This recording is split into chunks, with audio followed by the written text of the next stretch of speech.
home is wherever you are, buddy. Welcome to Dunker's house.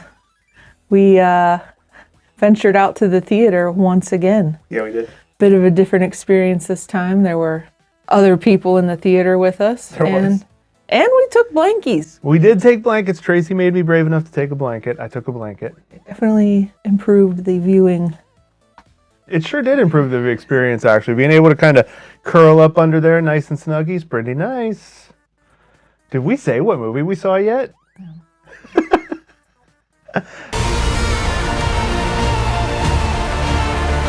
you the ditz from that dive bar? Funny.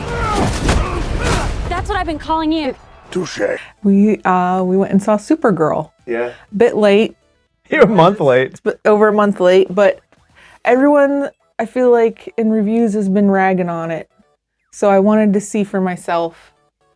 I know you liked the Superman movie, the last Superman movie. There were things I liked in the last Superman movie, but overall I don't think I liked it as much as you. I had some problems with a few parts of it. That's a bummer. I've watched it 3 times since then. Yeah. So, I mean, I wanted to give this a chance. And so we decided to just go ahead and go check it out. Yeah. I was pleasantly surprised. I think I was also pleasantly surprised, if I'm honest. I don't know that I had any real expectations. I liked the Superman, so I was like, I bet this will be fun. So maybe I went in thinking it was going to be pretty good. It was pretty good. I liked it. It had a lot of things going for it that are things I enjoy in movies. I enjoy world building. Okay. And I feel like the majority of this movie took place off-world. Yeah. So there was a lot of world building. Like off Earth, yeah. Yeah. Yep. And I thought that was different. A lot of superhero movies, which, I mean, Guardians of the Galaxy is my favorite superhero movie. They're off Earth.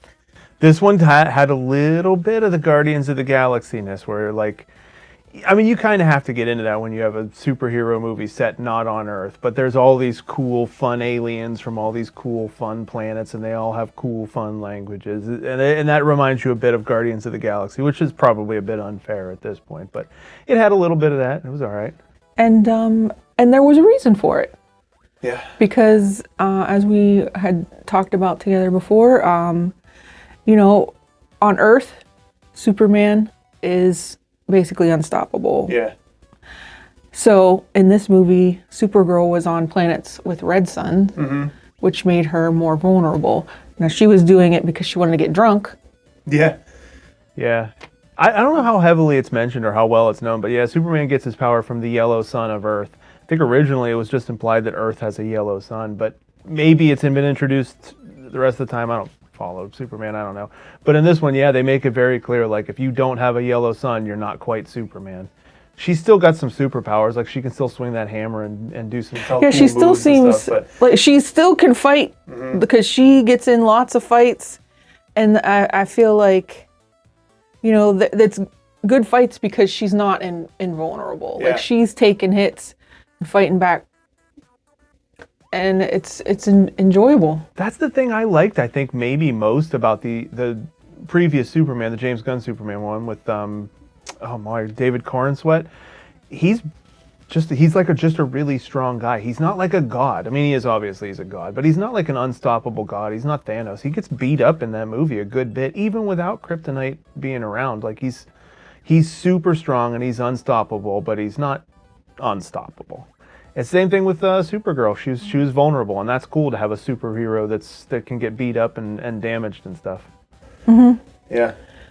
Millie Alcock plays Supergirl. We saw her in Game of Thrones? House of the Dragon? House of the Dragon. Hot D. Not Hot Dragon. Hot D, yeah. She was the first Rhaenyra, I think is the character's name. I really liked her a lot in that. I thought she was a great character when she was playing Rhaenyra. Yeah. We liked the young Alicent and Rhaenyra better than the adult ones. Yeah, so I thought she was great. I know there's been a bunch of hate. We'd kind of talked about this. I guess she's unattractive. You know what I said to you today when we were watching something else is I was like, why does it even matter if she's attractive? Why does she have to be hot? Yeah, like, she's Supergirl. She doesn't have to be hot. She is hot. I think she's very pretty. Yeah, she's a pretty girl. Yeah, I don't understand the hate for whatever. I don't know. I don't get that too much, but Millie Alcock was fine. I think the one weak point she had, in my opinion, is that she doesn't really sell the fights. She does a fine job. It's not bad. It just never looks like this is a person who knows how. You know, like, you remember when Keanu Reeves trained up for John Wick, and you watch that movie and you're like, I don't really care about all this shooting and stuff, but he clearly looks like he knows what he's doing. Like, he spent years training. She just doesn't look like she spent years learning how to fight. That's really the only thing I think she didn't do well.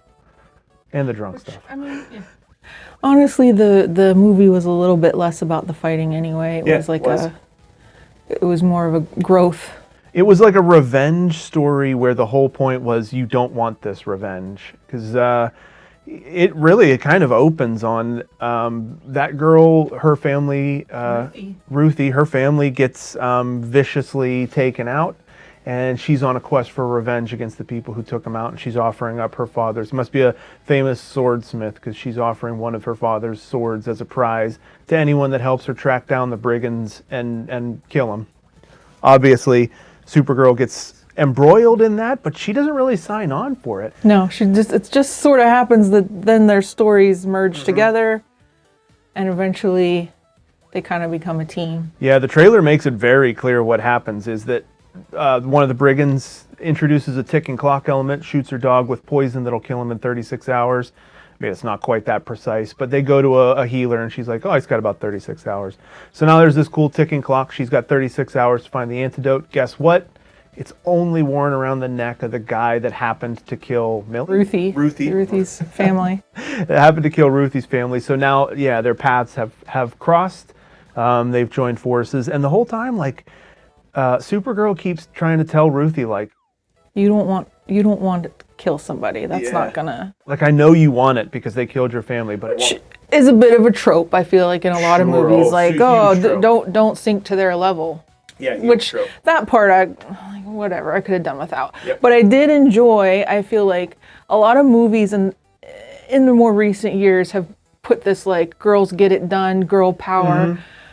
So really worried that was kind of going to be the feel of this movie. But I didn't feel like it. Just felt like a superhero movie where the superhero happened to be a girl. That's a really good point. I didn't even think about the fact that there was an all-girl cast. That didn't even, just like when I watched the movie Annihilation, it never even dawns on me that this is girls getting it done. They're just characters in a movie. I didn't even think about that until right now when you mentioned that. So yeah. So I enjoyed that. I liked the fact that it was like, I don't feel like they're trying to push this girl agenda on me. It's just an entertaining movie. This could be about a man or a woman. It just so happens to be a woman. It wasn't Ghostbusters 2016. Yeah. It had some cool, like, fight sequences. It had a lot of cool action sequences. We did bring in another comic book character. Lobo. Stop. You're hurting my head. Lobo, played by Jason Momoa. In a fat suit? In a muscular fat suit? He looked terrible. And I understand, like, when I was watching it, I'm not familiar with Lobo. Yeah. But watching it, I could be like, oh, I see, this is clearly a comic book character. Yeah. Like, the way he's talking, the way he's interacting, this is comic book.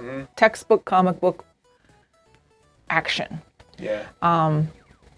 So it's kind of hard to make it not a little bit over the top if it's a comic book character, but Yeah. he just was a little bit ridiculous for me. And I told you before when we left the theater, I personally had a problem with him being a different comic book character within the same universe. Oh, like because he was Aquaman.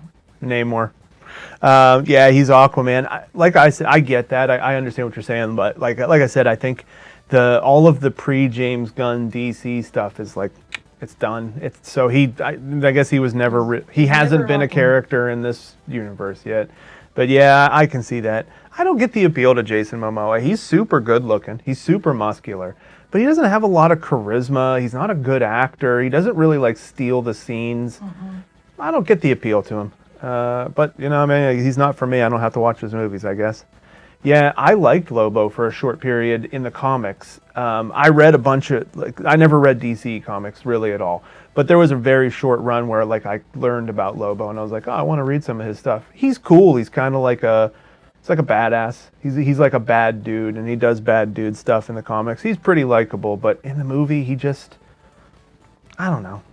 you could see what they were going for, but I don't think Jason Momoa really did it. They needed Yeah, somebody maybe. else. Yeah, maybe if they had a different actor. Bruce Campbell. They should. It's too bad Bruce Campbell is too old to be Lobo. He would have been perfect for it. Yeah, Lobo's in there. He's really not in it that much. He gets introduced at the bar in the beginning, and then he's in it again for two Different fights. Two different fights. He was out in the lockup scene. Oh yeah, so I guess he's in there more than I kind of figured. bit. Yeah. But we also in this movie get more backstory on Krypton. Yep. What happened with Krypton, because she has a different story than Clark Kent of how she ended up on Earth. So that really gives us a lot more history about Krypton, which I don't know anything about Krypton. Yeah, I thought the planet blew up or something. I mean, I don't even know. This could have been made up for the movie. Could have been actually from one run of the comic books, one of the universes. Who knows? Yeah. So the planet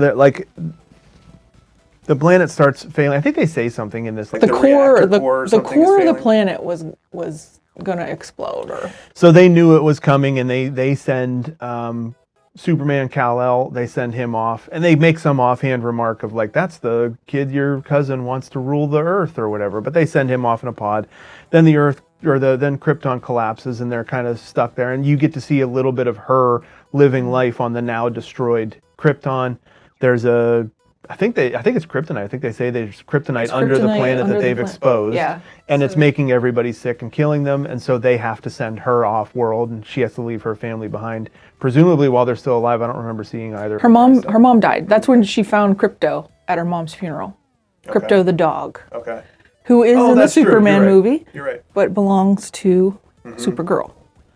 So her mom dies. Her dad is infected. Well, He's succumbing to the he's radiation. succumbing to the radiation. So he's like, we gotta send you out. And that's kind of like the driving force for her character is this, She's like, alone. I've lost my family, Yeah, and I've now lost I'm alone. everything. I'm alone. Yeah, all I have is Clark, and I don't really have him much. We don't have much in common. All she has is Crypto. She has his crypto, yeah. That she says in the movie a couple times, I think, like, home is wherever you are, Yeah. Crypto. Yeah, you're right. Yeah, you're right. She does say that. So, like, that's a real driving force when Crypto gets poisoned. It's like, oh, she's fighting for her family. Yeah. I thought the bad guy was really cool. Speaking of her dog getting poisoned. I think I looked at his IMDb while we were watching the movie. Very much. He's not in very much. I don't recognize him. I know I've seen 2 things he was in, but if I saw him, I don't remember. I thought he was cool. He was kind of effortlessly a bad guy, which I think is... I think that's more threatening than somebody like Lobo, who walks on. He's like, "Look how tough I am, and I can beat it." That he never came off as that. That guy he seemed like he was just strolling Just through confident. life. He just had a confidence about him. Yeah. I mean, he had a look about him too, with all that. His look was a little silly, but kind of looked like a Ravager from Serenity. Yeah. Although when she headbutted him and all the things got stuck in her head, I was like, oh, maybe this junk serves a purpose. Like he's Dot Man. Like all those things give him his superpowers. He was pretty cool bad guy. I don't know that I care one way or the other about Millie. Not Millie. What's her name? Ruthie. I keep wanting to call her Millie because Millie's such a strange name. I don't think I care one way or the other about Ruthie or her character through the entire duration of the movie. I think I said this to you when we were driving home. I kind of wish that instead of having so much of Supergirl drunk at the beginning, like in establishing how sad she is, I wish they would have cut that by maybe 4 minutes, 5 minutes, not a lot, just cut a little bit off of that and give a little bit more of it to Ruthie so that you can kind of see, like that she has this loving relationship with her family. Revenge. It won't take your pain away. So anyway, I wish they could have more of I her wish family. they could have given her more time with her family. Or even just a little bit more of her dad's business. Like, supposedly he was this master sword maker. They came to get his swords. She's carrying his sword through the whole thing, but it's just kind of like... Yeah.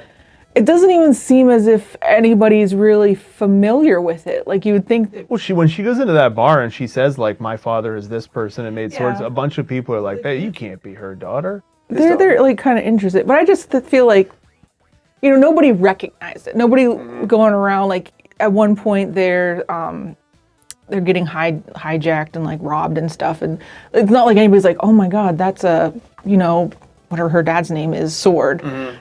They're just like, oh, give me the sword. Like, it's just a sword. Yeah, I could have taken that. I think for me, it's more just about establishing Ruthie with her family. That way, because Ruthie's whole motivation through the entire movie is to get revenge on these people that killed her family.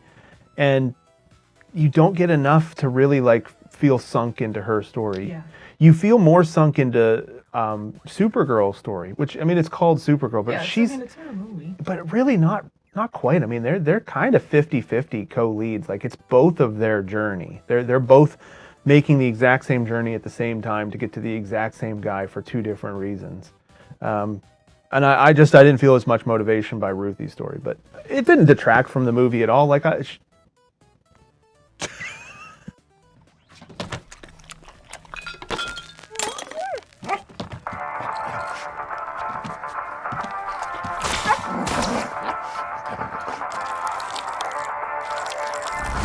I like the. You know what? We should talk about the music real quick.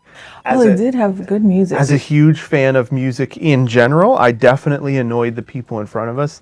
Wet Leg song came on. She goes to the bar and she puts her CD player in the jukebox and plays "Catch These Fists" by Wet Leg, and I was singing along with that. I'm a big fan of that song. Don't approach me. I just want to dance with my friends. Then shortly after that, Rilo Kiley comes on. Yeah. That was a crazy pull, I feel like. Yeah, I don't know too many people knew that song existed when it was popular 15 years ago. Rilo Kiley comes on. I was whistling along to that. Then there's a Modest Mouse song. I can't remember which Modest Mouse song plays, but when they're on the bus, there's a fun Modest Mouse song that plays. I'm like, they kind of got some good tunes in this. Overall, even though James Gunn was really not involved at all.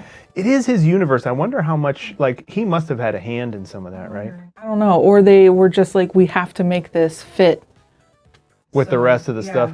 You know what? Unfortunately, the DC universe has, even that Suicide Squad with Will Smith, they really tried to use a lot of pop songs in that. They only used like 2 seconds of each one, but they tried to jam a lot of pop songs into that too. Maybe that's just the thing with the DC. I was pretty disappointed at the end. Jimmy Eat World. Oh, you got that first. Oh, the end credit. Yeah, I'll talk about Jimmy Eat Worlds real quick first. Yeah, I was pretty disappointed. Jimmy Eat World is one of my favorite bands, probably my number 2 favorite band. And The Middle is like everybody everybody who's heard The Middle loves The Middle. It's a great song, and they've got this weird cover, like a slowed down kind of. Slowed down. I think it was a female singer, so that was probably a choice.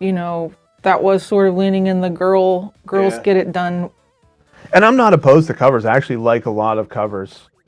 Like, I listen to tons and tons of covers. There's something about, like, why would you cover The Middle by Jimmy Eat World? It's such their iconic song. Whatever, I didn't enjoy that. Then, we got to the end credits, and you and I we've kind of adopted this policy. I think maybe more my fault than anything, but we watch most of the credits. A lot of times we watch the entire credits all the way to the end. And most boring credits ever. Legitimately the most boring credits I think we've ever watched. Just like music, not a song. Yeah, like a symphony. A symphony, no, like just black screen with the credits rolling, nothing going on. Yep. And no extra scene. No extra scene, no fun stuff happening in the periphery. No, it's just a rolling black credits with the most boring symphonic song you've ever heard. Which I don't understand. I mean, the Superman movie had extra scenes. That's yeah. That's kind of how they set this up. They had her come on and get Crypto back, and now this one, it just made it feel like, I guess we're just done. I'm curious. I guess we have to see how the rest of the universe goes on.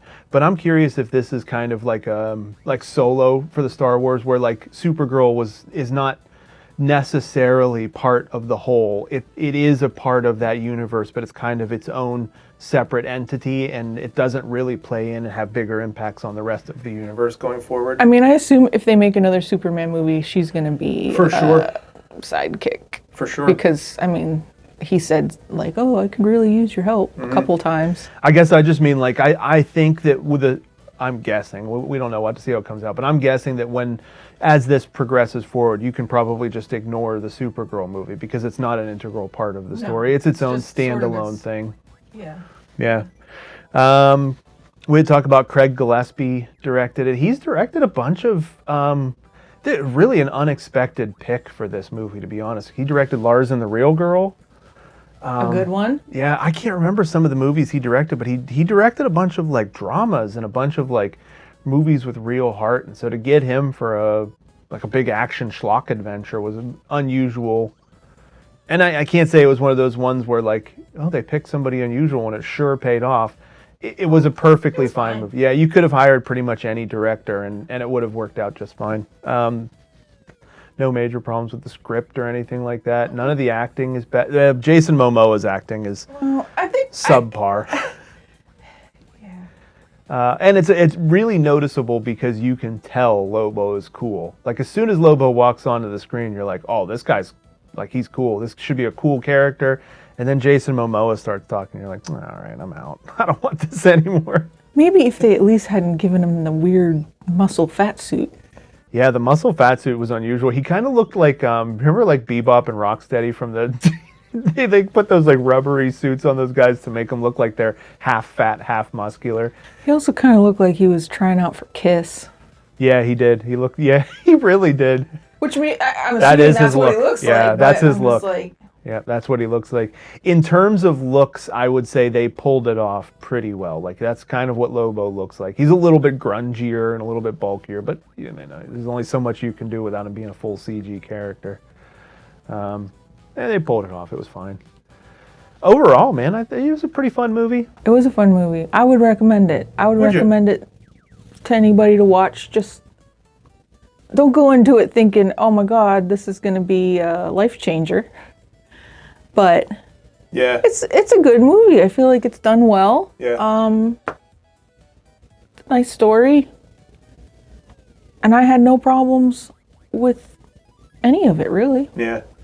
Yeah, believe it or not, I'm excited to see more of Millie Alcock. When she showed up in the David Corenswet Superman, I was like, oh, that's awesome. I hope they make a movie with her in it. And then lo and behold, here it is. I'm ready for her to come back. I like a little bit of like sassiness that she brings. Maybe that's Yeah. a character. Well, she just has this laissez-faire attitude for a lot of the movie. Like, whatever, I'm just going through life Yeah. as it like a young woman. Yeah. So, I mean, I liked her. I think it was a cool character. I think I would like her in a Superman movie. I will say, like, another thing that I mentioned to you when we were talking about this, sort of after we watched it at some point, the casting of Superman, James Gunn's casting of Superman, David Corenswet, I think is his name.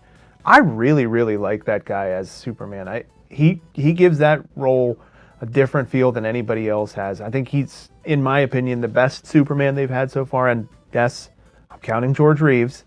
Yeah, he's Christopher Reeves? No, George Reeves is the original one in the 50s.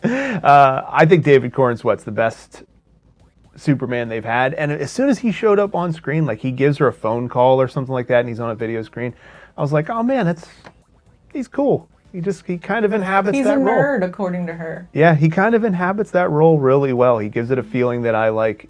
I don't want to harp too much on the other Superman, but yeah, I like the fact that he's like, he's kind of like hope is cool, being nice is cool, you know what I mean, and not abusing your powers is cool. And that's neat for Superman. I feel like he hasn't been that way in a long time. It's been since Christopher Reeves, since Superman 3, because Superman 4 didn't exist. It's been since Superman 3 that Superman was really a nice, peaceful, cool dude. And I like the contrast that Supergirl brings. She's not Superman. She's her own character. And she's got her own flaws, and she's got her own personality traits. That's cool. I liked it. I liked it. Yeah. I would recommend, I guess. It's another one where, like, I catch it on streaming or something. I don't know that Yeah, it's I don't know that you need to go to the, especially now. I don't know how much longer it's going to be in the theater, but 24 hours less. Probably the very last showing is right now. But yeah, I would recommend if you have the opportunity to watch it, Yeah. give it a watch. It's an entertaining movie. It was weird that Lobo called Supergirl tits at one point. Yeah. I even looked over at you. I was like, did he just call her tits? That was a little strange. I'll tell you what, he did have one of the funnier lines though. There's in that like big fight scene where where the bad guy catches the tank. There's a part where Lobo's like, "Aren't you that ditz from the bar?" And Supergirl's like, "It's funny. I've been calling you that. It's fair." I guess that's our review of Supergirl 2026. I guess that's our review of Supergirl 2026. Yep.